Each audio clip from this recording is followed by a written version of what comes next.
take a drink with your friends and somebody says, yeah, we should go skydiving tomorrow. And you go, yeah, we'll go skydiving tomorrow. Yeah, yeah. And you go, yeah. And everybody goes, yeah. So then that night you're laying in your bed and you just keep, and you're terrified. You keep imagining over and over again jumping out of an airplane, and you can't figure out why you would do that. You wake up the next day and you go, down, and you said where you were going to meet, and everybody's there. So you get in the van and you're like, oh my God. And your stomach is terrible. You can't eat and everything, but you don't want to be the only punk who doesn't jump out of this airplane. So you fly and you go up to 14,000 feet, and somebody opens the door, and in that moment you realize you've never been in a freaking airplane with the door open, and you're looking out down to death. And they say, on 3, and they say, 1, 2, and he pushes you on 2 because people grab on 3, and you go, and you fall out of the airplane, and in 1 second, you realize that it's the most blissful experience of your life. You're flying. There's zero fear. You realize at the point of maximum danger is the point of minimum fear. It's bliss. Why were you scared in your bed the night before? What do you need that fear for? Everything up to the stepping out, there's actually no reason to be scared. It only just ruins your day. The best things in life on the other side of terror, on the other side of your maximum fear, are all of the best things in life.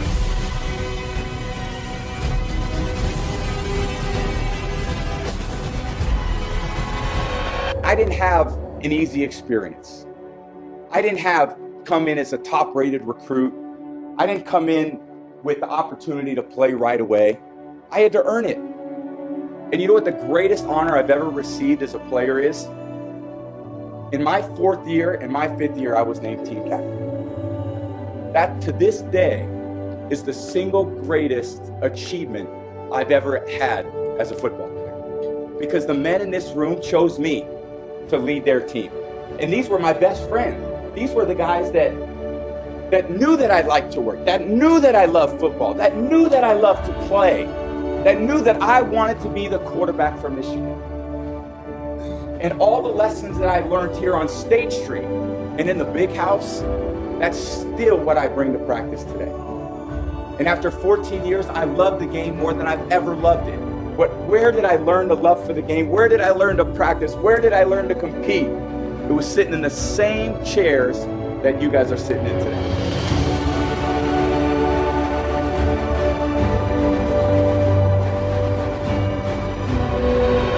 There was a young man who, he wanted to make a lot of money, and so he went to this guru, right?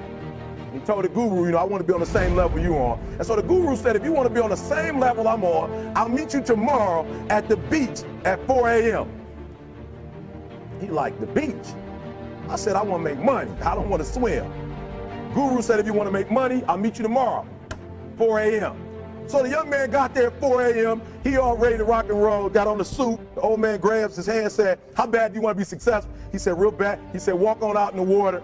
When he walks out to the water, it goes waist deep. So he like, this guy crazy. I want to make money. He got me out here swimming. So the old man said, I thought you said you wanted to be successful. He said, I do. He came, dropped his head in, held him down, hold him down. Just before my man was about to pass out, he raised him up. He said, I got a question for you. He said, when you were underwater, what did you want to do? I said, I wanted to breathe. He told the guy, he said, when you want to succeed as bad as you want to breathe, then you'll be successful. And I'm here to tell you, number one, that most of you say you want to be successful, but you don't want it bad. You just kind of want it. You don't want it badder than you want to party. You don't want it as much as you want to be cool. Only those who risk going too far can possibly find out how far one can go. Are you hearing me? You don't count the cost on this one. You don't count the cost on this one. You just do what you got to do on this one, and then you look back when it's all over and you see the reward. You look back and you see the accomplishment. You don't count it. You just look back and you see that you succeeded. So what I'm telling you is you can't count the cost, because if you count the cost and you see how much it costs, you might quit. You might give up. So you got to go in knowing that I don't count the cost. Listen to me. You don't count how many breaths you take. You don't count it. You get to a point where you don't count it. You just do whatever it takes to get whatever you want.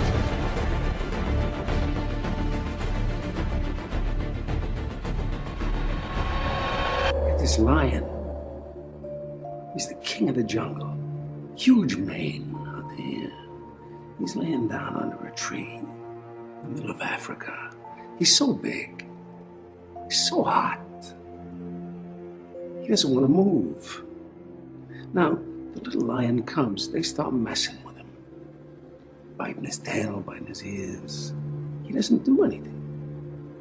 The lioness, she starts messing with him. Coming over, making trouble. Still, nothing. Now, the other animals, they notice this. And they start to move in. The jackals, hyenas, they're barking at him, laughing at him. They nip his toes and eat the food that's in his domain. They do this, and they get closer and closer and bolder, till one day, that lion gets up and tears the shit out of everybody, runs like the wind, eats everything in his path. Because every once in a while, the lion has to show the jackals who he is.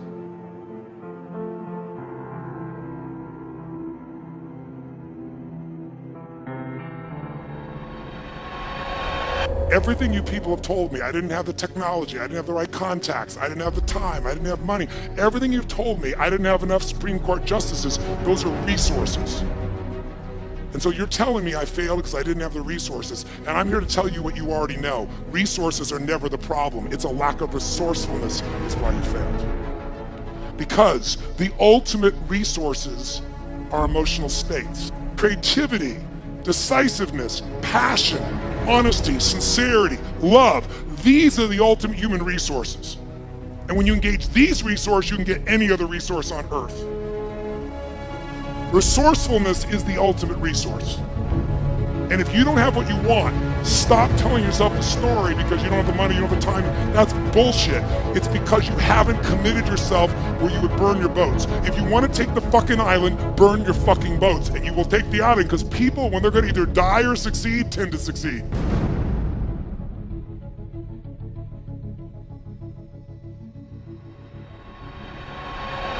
I was in this strange little hotel and I just lost the competition. I cried all night. I was this 21-year-old kid and I was crying all night. But then eventually I got back again and kept thinking about what am I doing in America? I'm here to beat all of the American bodybuilders. I'm here to beat all of the bodybuilders all over the world. So let's get our act together. There will be payback time. It is so important that you work your butt off. Don't ever look for shortcuts. You have to recognize that there are 24 hours a day. We sleep 6 hours a day. And I know there's some of you that say, wait a minute, I take more time to sleep. I said, just sleep faster, okay? Because you should only spend 6 hours in bed, because otherwise it's a waste of time. And then you have 18 hours left. Most people work, let's say 8 or 10 hours. So now you still have 8 hours left. What do we do with these 8 hours is really the question. So this is when you have to study and learn something new. The key thing is to keep in mind what is your goal and keep looking at that as you get up and dust yourself off. Okay?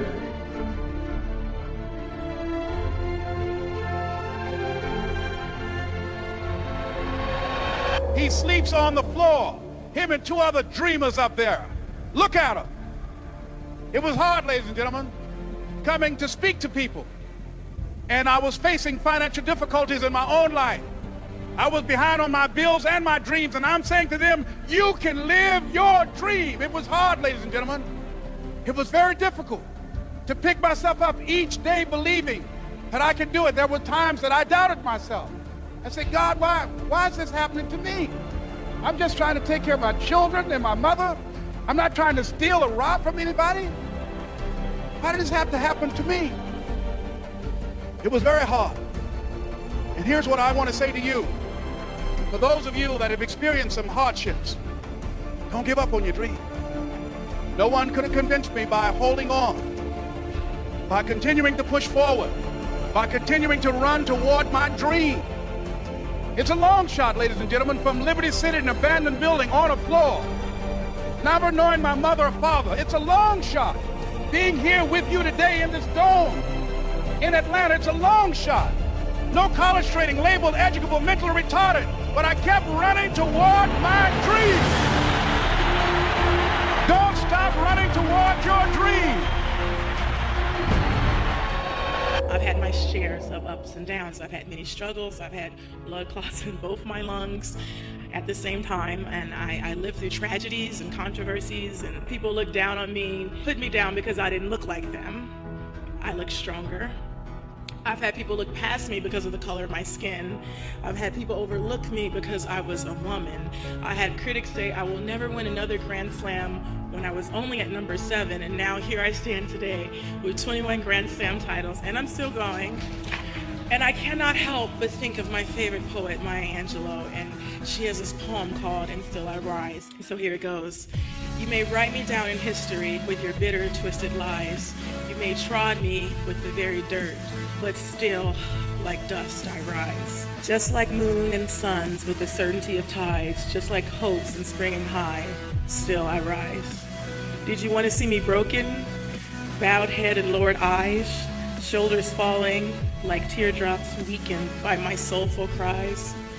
Out of the huts of history's shame, I rise. From a past that's rooted in pain, I rise. Into the daybreak that's wonderfully clear, I rise. Bringing the gifts that my ancestors gave, I rise. I am the dream and the hope of a slave, I rise, I rise, I rise.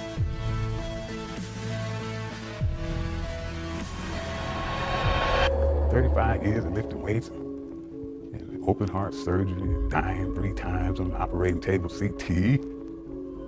So you should sit down, sir, because of your diagnosis, and don't do a damn thing." Bullshit. Hell no. Every time I go to the doctor, they tell me what I shouldn't be doing, and what I should be doing, and what I won't do, and what I can't do. And I politely go out the door and do whatever the fuck I want to do. And I'm gonna do that until they throw dirt on top of me. This is my life, and I choose to live it the way I want to live it. It's impossible. I've heard that so many times. It's just impossible. Can't be done. It is impossible until some crazy son of a bitch has the audacity to believe that no matter what the expert or the doctor says, I can still do that shit. Will is the key. Willpower. Anytime that you give your best effort, that you give everything that you possibly can give, there is satisfaction in knowing that I did my absolute best. I did all I could do. There's victory in that. Remember what you are. Remember what you are. Remember who the fuck you are.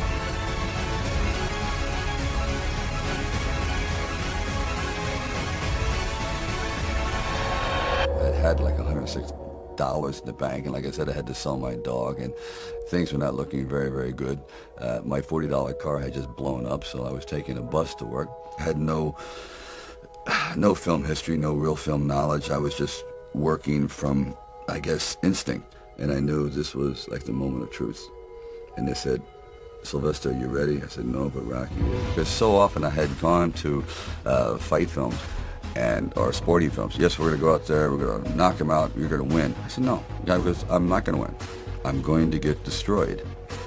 But if I can just be lucid, if I can still be standing on my feet, you know what, then life isn't so bad." And I think, again, symbolically, at the very end of our lives, if we can still say, you know, we were never humbled, we were knocked down, but we got up, and I can say, I lived life with integrity, and I took all the blows, and I still prevailed, I think that's a good epitaph for anyone, and that's what I tried to capture in this film. But more importantly, you can't be alone. To really succeed, no man really is an island. When you find the right components in your life, the right people that gel with you, then you feel as though you're invincible.